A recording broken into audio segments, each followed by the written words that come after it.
Síndrome de Goodpasture.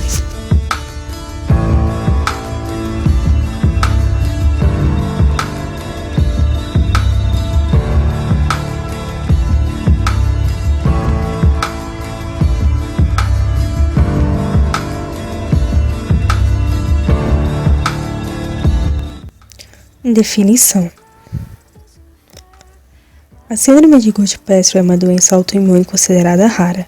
Ela também pode ser chamada de síndrome pulmão-rim ou anticorpo antibasal glomerular, abreviada anti-MBG. Ela foi descrita pelo Dr. Ernest Goodpasture em 1919. A síndrome de Goodpasture ataca principalmente os pulmões e os rins. O anti-MBG é um quadro mediado pelo sistema imunológico em que os nossos anticorpos não reconhecem proteínas presentes na membrana basal glomerular e na membrana basal alveolar. Essa doença se caracteriza por 3 principais fatores. A primeira é a destruição dos rins com glomerulonefrite progressiva. Aqui temos 2 estruturas do rim, são elas o córtex e a medula renal. Entre elas tem os néfrons. Na porção inicial dos néfrons tem a cápsula de Bowman, que é formada por redes capilares chamadas de glomérulos. E ao longo das fases de filtração, o corpo irá excretar o líquido em forma de urina. O glomérulo, então, é composto por 3 tecidos. Mais interno tem o tecido endotelial, mais externo tem o tecido epitelial e no centro tem a membrana basal, que é o local onde ocorrem os ataques dos anticorpos, causando a inflamação do glomérulo, chamada de glomerulonefrite.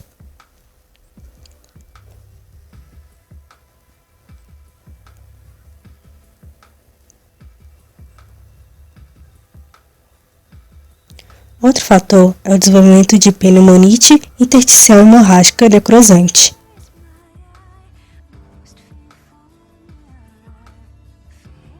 E o último fator é a presença de anticorpos anti-MBG circulantes.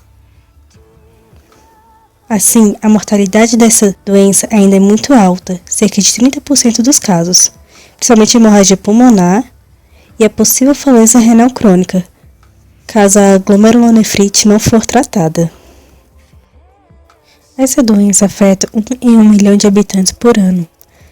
Ele afeta predominantemente os homens, adolescentes e jovens, mas também ele pode afetar bebês de até 2 anos de idade e também adultos de 60 a 70 anos de idade. Patogênia.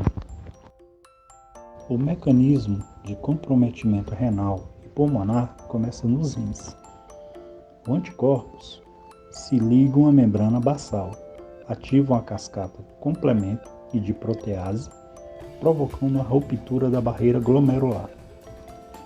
Apesar da membrana basal ser um componente da maioria dos tecidos, somente a membrana glomerular e a vela são afetadas, provavelmente por conta da maior permeabilidade vascular desse tecido. O fator que desencadeia a resposta autoimune desse antígeno permanece desconhecido. Alguns fatores são responsáveis por aumentar ainda mais os sintomas como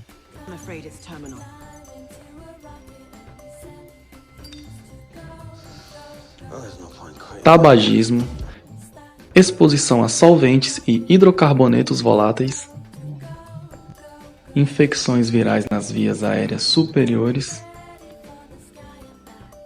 Coincidência ou não, o Dr. Goodpasture descreveu a doença num paciente que também estava infectado pelo vírus influenza. Além disso, como em outros distúrbios autoimunes, é suposta uma certa predisposição genética.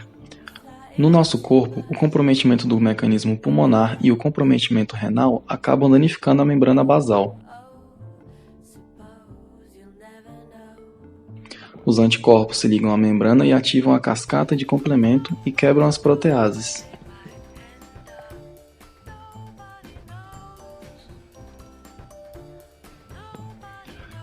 Provocando o achatamento da membrana basal, que por conta da maior permeabilidade vascular do rim e do pulmão, afetam muito a estes órgãos. Quadro clínico. A maioria dos casos começa com sintomas respiratórios. Nós temos a tosse com ou sem sangue. A tosse com sangue é chamada de hemoptise.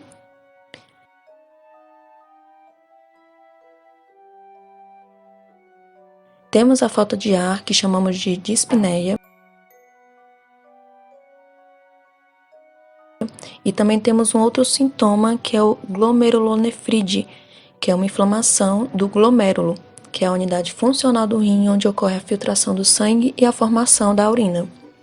Esse sintoma vai desencadear depois a uremia, que é o aumento dos níveis de ureia no sangue, e possivelmente insuficiência renal crônica. Estes danos, a membrana basal dos tecidos vai provocar hemorragias intraalveolares associadas à necrose focal das paredes alveolares. Morfologicamente, os pulmões mostram-se pesados com áreas de consolidação vermelho acastanhado.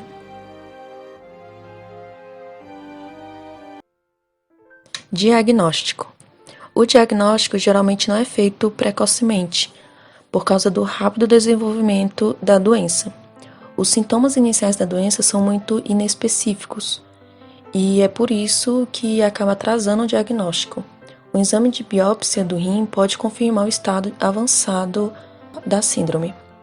Para a detecção da doença, tem marcadores sorológicos que podem ser vistos por técnicas de ELISA ou por outra técnica chamada imunofluorescência. A técnica de ELISA é um teste com alta sensibilidade e especificidade que vai identificar esse antígeno e esse anticorpo. Ou a imunofluorescência, que é uma técnica que permite a visualização dos antígenos nos tecidos ou em suspensões celulares, utilizando corantes fluorescentes. Tratamento. Antes não havia muitos tratamentos. A mortalidade era muito maior, até que desenvolveram a plasmaférese intensiva. A plasmaférese é a substituição de toda a parte líquida do sangue do paciente, lembrando que a parte líquida do sangue é o plasma e a parte sólida são as hemácias e os glóbulos brancos. Nessa máquina há filtros que todo o plasma é retirado do sangue e, ao mesmo tempo que é retirado, outro plasma de doadores é infundido no paciente. E o que a plasmaférese faz? Bom, ela remove os anticorpos anti-IgM circulantes, bem como os mediadores químicos da resposta autoimune. E também há tratamentos com corticoides e ciclofosfamida, que são medicamentos imunossupressores. Pacientes em caso terminal é feito também o transplante renal, então o paciente pode sim ter uma melhora e tardar a doença. Então é isso, pessoal. Espero que vocês gostem e espero vocês no Zoom. Até breve.